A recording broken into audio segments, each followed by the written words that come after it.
Hi, I'm Maureen McGuigan, And I'm Wayne Evans. and you're watching Living in the City, where today we're going to take a tour of the Colonnade, a building I know everybody's been curious about recently. Wouldn't you say, Wayne? Everybody in Scranton, that's for sure. I mean, we're at 401 Jefferson Avenue. Everybody knows it. Jefferson and Mulberry. You know, the building with the columns. Right. Yeah, and it's really exciting. Two entrepreneurs and visionaries, Paul Blackledge and Josh Mast, have taken this on as a project as part of their Posh Life company. So this is a Posh Life property. I just love that title. Yeah, great title. And we're going to meet Paul and Josh right now. We're going to go inside. They're going to talk about their project, and you're going to be very, very interested to hear what they're going to be doing with this great building. Yeah, so let's go. Well, here we are in the music room, standing with Josh and Paul. I'm very excited to hear about all this Posh Life company project. What do you think, Wayne? We just ask the viewers to use your imagination because it's not what it's going to be in a few months, or maybe a little bit longer. But you're going to really appreciate what it looks like now and what it's going to look like down the road. But, you know, kudos to them. I have such admiration for seeing a space and then bringing it to life. So welcome to Living in the City, and thanks for your time today. Thank you for having us. So I guess let's start at the beginning. How did you get involved with the Colonnade? Well, I grew up in Scranton, just a few blocks from here, and we've driven by this property like many other Scrantonians for years and have watched it fall into disrepair. And Josh started coming out to Scranton with me a few years ago, and it was a property that we always had in the back of our minds as something that we wanted to do something with. And so as part of our business of special events, we were looking for a property that we could use and renovate and create our own business. Josh, where are you? You're not from Scranton? No, or? I'm originally from Michigan, but I've lived in New York for the past 15 years, and that's where I met Paul. And you were drawn to the city, though, in the space? Yes. As Paul said, we've driven by many times. We have some other real estate in the area, and so this is a house that we always looked at and loved. And when we were looking at a place to start our business out here, we had looked at several properties, and this was really, when we looked at the property, it was something that had everything that we wanted and more, because it's got the 3 floors, so it's got more that we can do with it. It had the side yard that we could actually add an addition, but it was a historical house that we could give something back to the community also. We're Scrantonians. This is one of those mystery houses. We always drive by and see the house, but nobody ever got a chance to get inside of it. So the viewers are going to see the whole thing today and what it looks like, and it's going to be, I think, it's a treat for a lot of Scrantonians that never had a chance to get in. What were your first thoughts when you stepped inside? Can you kind of recreate that moment for us? Oh my God. Yeah, it was like going back in time, though.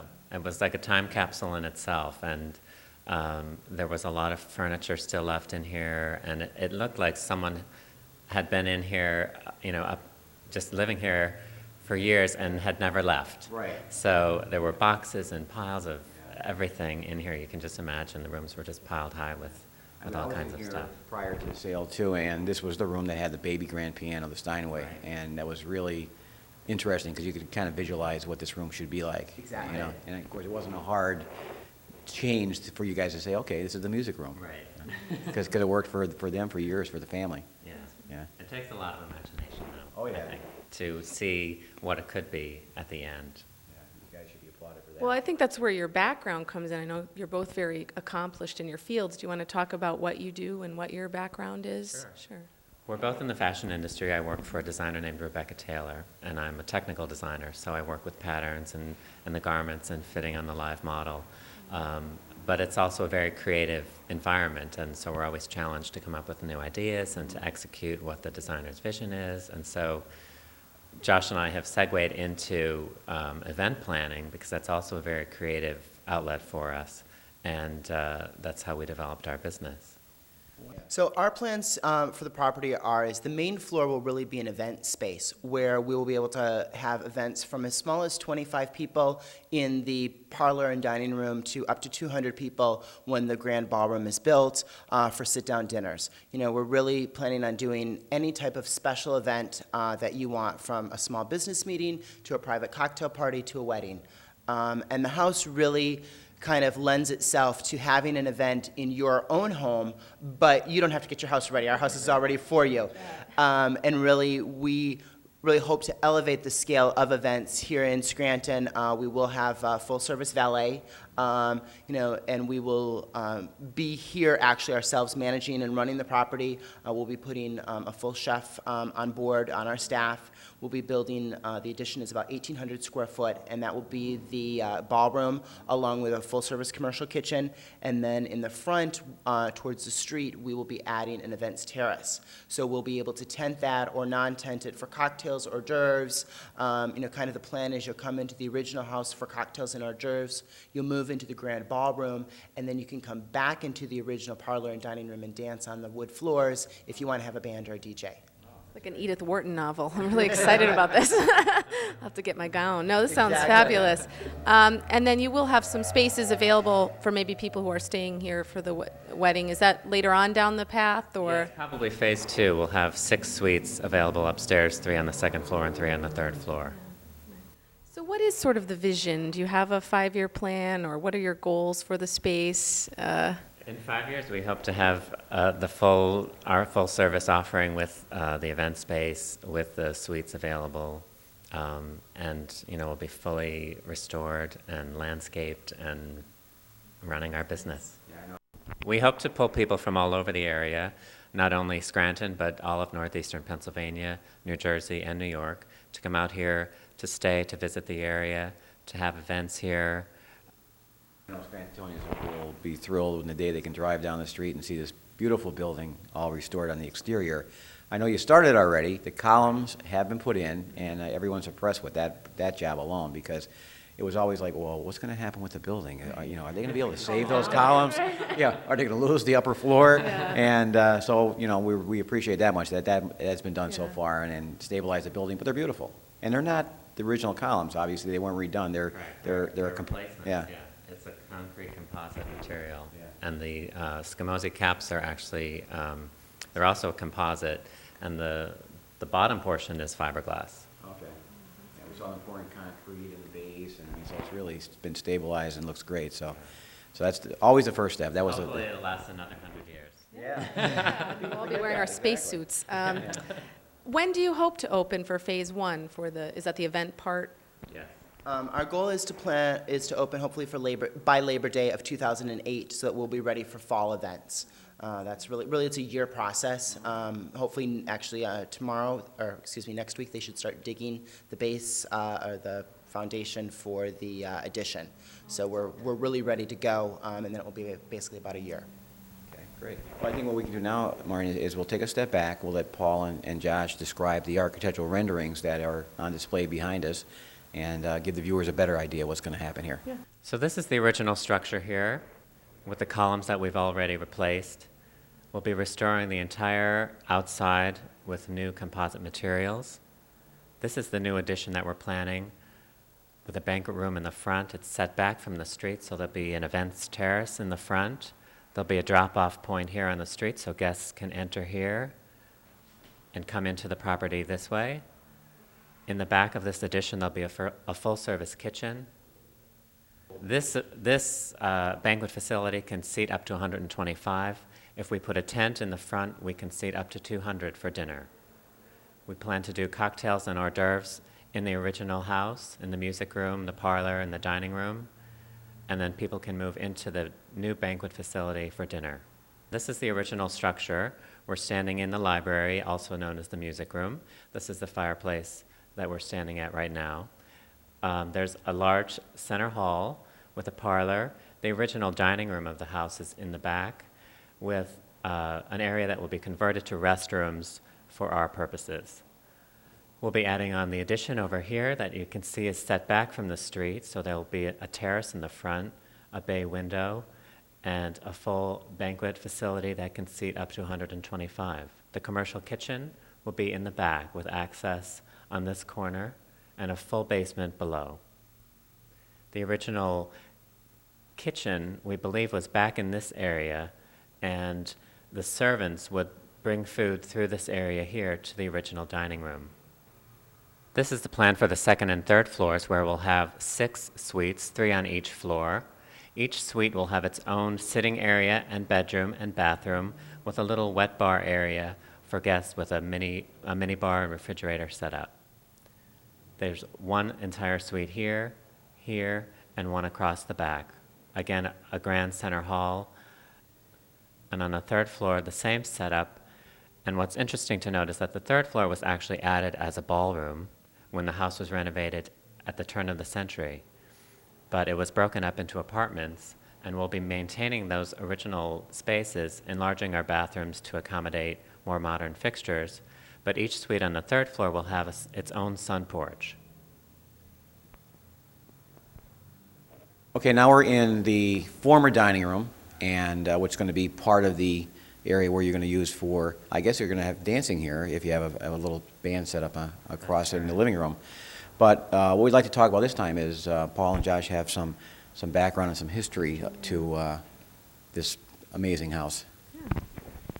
From what we understand, the house was built in 1873 by the Blair family, and it stayed in the Blair's hands for many, many years.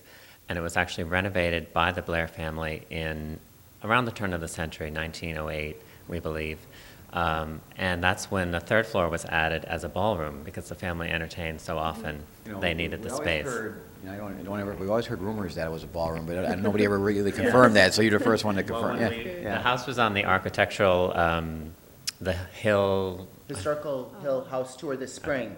And then we had some of the family of the Blairs come through the property, and we actually had one lady who had said she actually had danced up there. And so it really confirmed to us that it had been a ballroom, because also we had just heard, and we were like, well, it's a good story, we're going to go with it. But then we actually had people confirm it, which was really nice to know. And when you go up there, you can kind of see how maybe the back of it would have been a few maids' quarters, and then the front could have been all open, just of how the moldings and so forth change, because in probably the 40s, the second and third floor were converted to some apartments. Kind of gives you the feeling that southern, plantation feel with the ballrooms. That's how they always had those big ballrooms within the houses. Do we know what the Blair family did, like what the money came from, or where the money came from? The elder Blair was an industrialist in the area. He was involved in banking and the railroad and mining, so he had his fingers in a lot of different pots, and that's how he made his money. His sons, I think he had 4 sons, and none of them really went on to be as prominent as he was in the business world. So what happened then? And Blairstown, New Jersey is actually named after the Blair family who built this property also. So there's also a tie to Blairstown, New Jersey also. You talked a little bit in the beginning about maintaining some of the historic aspects of the buildings. You want to talk a little bit about that, what you're doing specifically to have that old world elegance, I guess? Well, all of the moldings that exist will be restored. You don't see this kind of work anymore. I mean, they're so ornate. We've restored the columns already outside.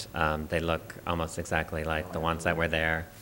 And those are the kinds of things that we'll be doing, using modern-day materials to replicate, the historic architecture. And then we'll also be like behind us, you see the original gas O'Lear fixtures. So like those will all be redone. Those will be put back into the exact rooms, but then we'll be accenting it with additional lighting also for our purposes. But we really want people when they come through to get a feel like they're stepping back almost in time, but then with a modern day twist to it also. That's what I was just thinking. That's great. So what happened after the Blair family? Do you have any more history after that, or? Well, it changed hands a few times in the late 40s, and then the Munchak family took it over. Okay. And from what we've heard, the Munchak family had intended to use it as a funeral home. I heard the same thing, yeah. And it was broken up into apartments, and it looked like the space was prepared to be a funeral home, but the myth is that the neighbors protested to City Hall. For a zoning issue. Yes, and it was never actually a functioning funeral home. I think when I was here, while it was for sale, I think there was even some chairs that were here that said, Munchak Funeral Home. Some chairs, a little curb sign that said it. So I think that the house was basically ready, but we don't believe it was ever used because of the neighbors having issues with zoning. A lot of stories in this house, and newer ones Probably coming. a few ghosts, too. Yeah, that's what I said. Friendly ghosts, yeah. They'll be gone by the time anybody comes through. Well, the other aspect about the building that isn't necessarily historic but ties in with it is the addition. That sounds really exciting. So I'm hoping you can take us out, and I know it's sort of a lot right now, but maybe we can use our imaginations we'll go in the yard. and take a look at that. Absolutely. Well, this is the part where the viewers have to use their imagination, but I think that's really exciting because in about a year from now, we'll see the finished project. We're standing on where the addition is going to go in. That's correct. Directly behind us, you can see where the guests will enter the new space. And so the addition will be about 1,800 square feet for the ballroom and the commercial kitchen, and we will be standing on the events terrace. This is obviously a big project. Has the city been involved at all? Have they helped you? Have they been a positive, partner? Yes, absolutely. We met with the mayor very early in the project, and he was very supportive and continues to be to this day.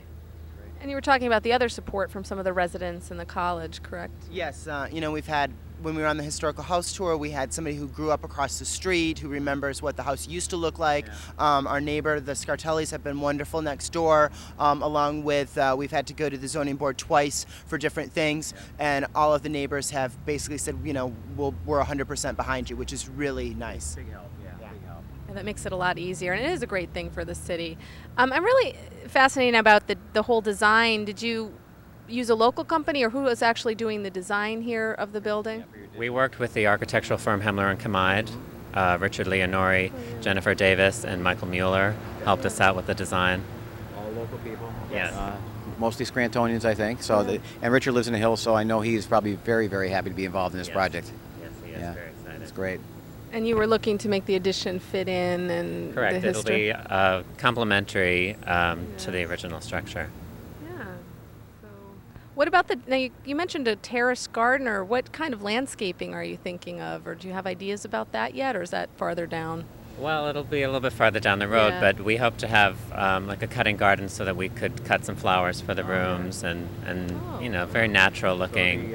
Beautiful and functional. Exactly. Yeah, Yeah, that's nice. yeah. Well, we wish you the best of luck. Thanks for your time. It's just fabulous. I can't wait to see it. This is a great. And we'll be back. We're going to be back probably as your project moves forward to get a chance to see how it's been going. Well, we're back We are back in this lovely spring day. at the Colonnade on Jefferson Avenue and Mulberry Street. This great old building that's starting to take shape. Yeah, it's really neat. Wayne and I were here probably last fall talking to Josh and Paul, the owners, and really right behind us was just a field. And it's amazing. They had pointed out the plans, and it's actually looks like a building now. It's happening, exactly. It's a Yeah. full-fledged construction site. They've been working hard for the last 5 or 6 months, and things are taking shape. The outside is starting to look fantastic. I think that's why we wanted to come back in this interim, because so often you see a building that's like, oh, wow, it's done, and you don't Yeah. get a chance to see the hard work and how it really comes together. Exactly. So we're looking forward now, I guess, to talk to Josh and Paul and see what's new with them. Yeah, sounds good. Well, Wayne and I have made it over to the new dining room at the Colonnade. You have to use your imagination a little bit, but this is why we wanted to do the show, to kind of show the nuts and bolts before the glamour part. So we're standing here with Josh to my far left and Paul right next to me, the owners who are working hard to get this ready for next fall. Is that right? Yeah. October 2008. Correct. Yeah. So do you want to tell us what's been happening since I guess we were maybe here in October? So. Yes. Well, obviously, a little bit of building has been going on. We're standing in the new addition that went up last fall, and they've been working continuously on it since then. And also, a lot has happened on the outside, which you can see. All the new windows are going in, the new siding is up, a lot of the detail work is being done out there, and we hope that the exterior will be finished by the end of May. Yeah, for the viewers, what you see on the outside is a true restoration project. It's really coming to life. You can see, especially on the side that this building is on, it really looks great. It does. How does it feel to watch it come together? Do you have any personal thoughts on? Well, it's really great. Last time we actually stood about in this spot, and it was just weeds and grass, and we said, they're going to start digging it. And so to see, 8 months later that we have a full basement, we have all the steel in, that this room is actually coming into what it is going to look like. The heating and cooling, is in, the lighting. So we're making progress. It's never as fast as you want, but we can. The end of the tunnel is in sight, which is really nice. Yeah, this is a great space too because it's, I don't know if the viewers can see how high the ceilings are going to be. It's going to be wide open. It's going to have a real nice feel, a lot of natural light. So it's going to be a nice place for people to come sit down and have dinner. You said this in the first one we did, but how many people can fit in the dining room here? In this room, we can seat 120 people. And it does connect to the original house, so part of the space is original, and then it flows nicely into the new space. Yeah, it really does. We noticed that when we came in, how everything flowed right into this room. It's going to be really a lot of fun to have an event here. We're looking forward to it. We're looking forward to getting here for the grand opening, at least, right? We're looking forward to our grand opening also. So right now, would you say you're in phase 2, more of what we were talking earlier about, kind of just getting the things that you need, the utilities? Yes, the infrastructure is all happening now, the boring stuff, the electrical, the plumbing, the heating and cooling, and so it's really, it's almost finished, and we should be moving to the finishing phase very soon. Now, is that the more fun phase? Is that the fabric and color? Yeah, well, it's the drywall and the trim and the moldings, and then hopefully by the end of the summer we'll start with the colors and the paint and the fabric. Are you allowed to? Oh, go ahead. Well, we're probably rushing it a little bit, but do you already have that in your mind? You already have that kind of picked out? Yes, we do.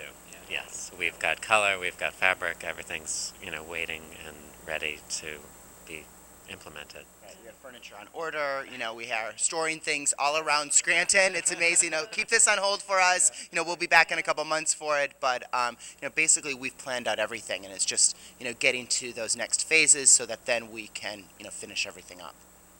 Have you had any inquiries yet as to people wanting to use this? Absolutely. We have taken a couple bookings already for October, and so we plan to be open in October, so people can book their holiday parties now. So.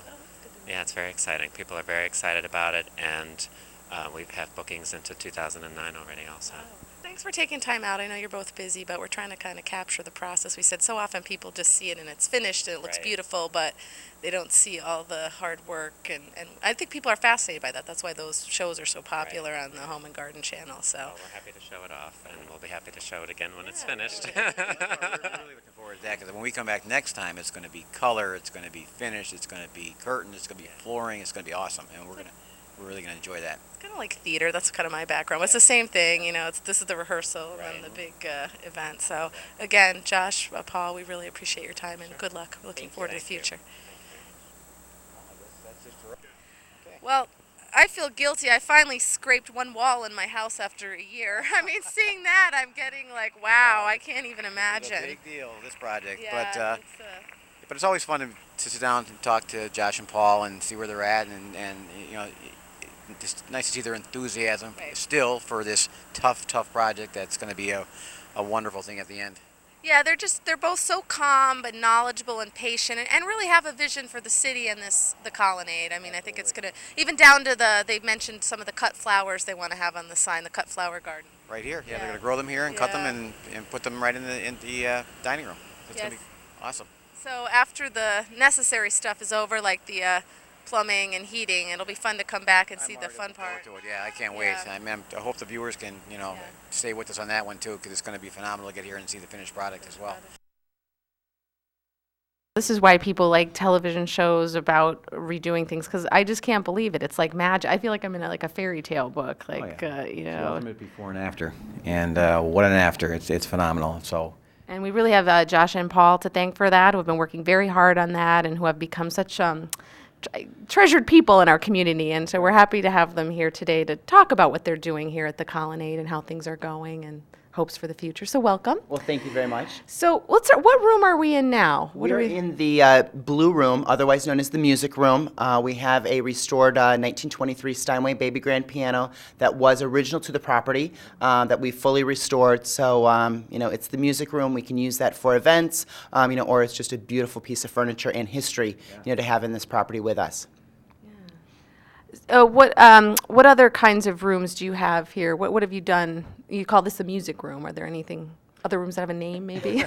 Well, we have renamed the original parlor and dining room into the Mulberry Room because it's the room that sits on Mulberry Street. Everyone in Scranton, you say the Mulberry Room and they, have a vision already in their head, but it's the original parlor and dining room. That room works really well with this room, kind of for cocktails, hors d'oeuvres, that, our, opening reception time. And, then we also have the original billiard room, and then we have our new addition, which is our grand ballroom. So we can do, any event as small as 10 people in the Mulberry Room to give you that intimate feel, but then we can go up to, 120 seated for a sit-down, full-service dinner in our ballroom. Okay. So as people walk in the main entrance, the Mulberry Room is to the left, the room is to their right, just so they have a feel of what they're doing when they get here. Exactly. And what's nice about it, you mentioned before, is you can have these nice little small, intimate cocktail hour type events in the Mulberry Room, and then expand that to the entire first floor for a larger event. Exactly. Yeah. What kind of events have you seen already? Because you've been open since when? When did We you opened officially? in October. October 15th was our first event for the San Andreas Society, but we've had several events, including one for the United Way, a charity benefit in December that was holiday-oriented. We had a great turnout for that. But we've had all kinds of events, from business functions to birthday parties, rehearsal dinners, you name it, we've had it here already. We've had over 75 events since we opened. Wow, 75 events. That's that you've so opened. great. Well, I guess Scranton has responded to the Colonnade. Yeah, that's what's amazing. I think it's become like, and even the outside of the building. I remember at Christmas you had it decorated. Like the building itself has become a new character in the neighborhood, so to speak. We So. mentioned one of our earlier shows. This is kind of what was our building. You know, Scrantonians have a little affinity to this building. We watched it for years and years fall into disrepair, and then we watched it again as you guys brought it back. So it's really exciting for us to be here. What does it feel like? I know you put a lot of heart and soul into this. I mean, how does it feel looking at it now? It's really wonderful to see, a building that has come from where it was at to where it is now. But the bigger, better feeling is just that everyone in Scranton, they felt like they were part of this building, and they felt that they were part of bringing it back to life. The mayor, the city of Scranton, the Historical Society, were wonderful to work with, and so we have a lot to thank them for, but we also have all of Scranton. We've received letters underneath our door. We've seen letters in the mail, people who have sent us emails, little girls who have walked in and said, I want to live here someday. And so that's what really makes it important to both Paul and I, because we feel like that we did something great for the community, but also that the community has responded in such a positive way. And as the current president of the Architectural Heritage Association, I want to say that we also partnered with the Colonnade and helped them a little bit, and we're thrilled to be part of this project because it was, this is what preservation and restoration is all about. Well, and something like this can lift the spirit of a place and make it, the city is, cool again. It's like, look at this gorgeous building we have here. And you're still not done, though. Do you want to talk a little bit about the suites or the rooms that you're working on? Yes, our contractors will be coming back in a few weeks to start upstairs, so hopefully by the spring we'll have 3 suites available for overnight accommodations, and each suite is approximately 500 square feet with its own sitting room, bedroom, and private bathroom. So that'll be episode 4. That'll be maybe our final episode here, and that's what we really want to get to, is the final episode, because that's going to be phenomenal. What is sort of the focus with those? Is that for people who are attending events here, or, Well, really, it'll be for anybody, but we envision, someone who's getting married here would be able to stay, people in their bridal party, family, friends can all stay on property and have a wonderful event and, get up the next day and have brunch and, just be able to spend the time with family and friends in a more intimate, home-like environment. What I also admire this, besides the beautiful building, is you have such a skill and a gift for hospitality. Like, when people come here, do you think that's why people I'm putting you on the spot here, but it's a compliment. I mean, really, to every single detail seems taken care of. Well, really, that is, one of our goals and our missions, as a business, to create that personal feel. And so the space lends itself to that and works for us. But also, Josh and I work very hard to make sure that our clients are taken care of and that each person and each need is met by one of us or one of our staff. There's a definite, when you walk in the door, there's a definite feeling of warmth when you come in here, and part of it's you guys, obviously, and it's the decorating and the furnishings, and it's a whole package. It's really something else. And I think, too, a part of it is people like to be involved in a unique space. They're coming here, they're not coming to the box with the drop ceiling and the, fake chandeliers. I mean, this is authentic, and that says a lot for our community, that we actually reach out to be part of something like this.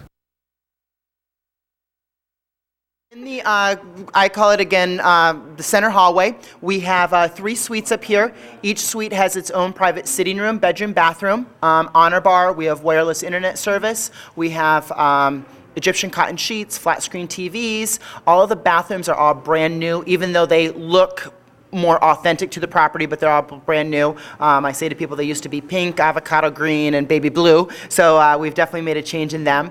And actually right behind you is a very interesting detail. This actually used to be part of the center hallway. This was added in the 50s when it was converted into apartments. So for our use it works perfectly, and that's why the carpet extends from one end of the hallway to the other into this suite.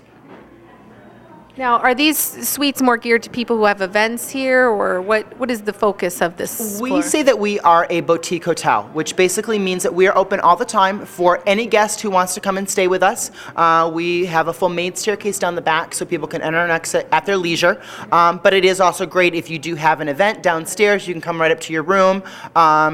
We bring a continental breakfast to the room at the time of your choosing in the morning. We have had some groups where they've rented all 3 suites, and then we'll actually do their breakfast for them out here in the hallway. We did a little afternoon tea a couple weekends ago for a mother and her 5 daughters that were going to an event at the Cultural Center, and they normally went into New York, but the mother was getting up in age, so they weren't able to go to New York anymore, so they came and stayed, went to the Cultural Center, had their breakfast out here, their afternoon tea, and so that was really nice that local people stayed but made what I call a staycation out of it. One of the things is this actually piece of furniture, the sofa, was actually in the property when we purchased it. We had it reupholstered and redone. Each of the suites, has its own private sitting room, bedroom, and bathroom, but we believe most of the sitting rooms would have actually been like the dressing rooms. This suite is actually very interesting. Also, this door goes behind the maid staircase and connects to the back suite. So we actually have one suite that fully connects, so it's almost like 2 connecting suites. This is the wide plank floor, but then this is the suite where we believe was Mrs. Blair's suite because it has a newer, smaller floor, which we believe was probably done in like the 20s or 30s. And the window behind the sofa here is where we were told their side porch was, and where the Blair chauffeur would hoist whiskey over the baluster for Mr. Blair because Mrs. Blair didn't like him to have whiskey in the house. I would imagine people like coming to a place like this because it isn't corporate. It's like got a history and a sense of personality that comes from you and Paul. And do people comment on that? Yeah, that's one of the things that I love. At every event, somebody has a story. Whether it's just that they were sitting at the stoplight and like, oh, I was going to Mercy Hospital to see my mom, and like I used to sit by that poor house, or I was going up to the university because I went to school every day, or oh, I was here, I heard this, I heard that, is it true?